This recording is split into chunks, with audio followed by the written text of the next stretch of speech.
に例えば被害に遭われた生徒に対して悪口を言ったり嫌なさをしたりということも把握しております。お家にも被害に遭われたお子さんに母親から訪ねてみたりしたはずで、そのようないじめというようなところが発せられなかったと大変申し訳なく思っております。市の教育委員会、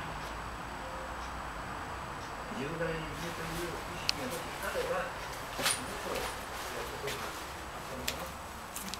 この会見では事件があった前日にも被害生徒が逮捕された3人以外の生徒から暴行されていたことも明らかになりました。なぜ学校側は目の前で繰り返し見た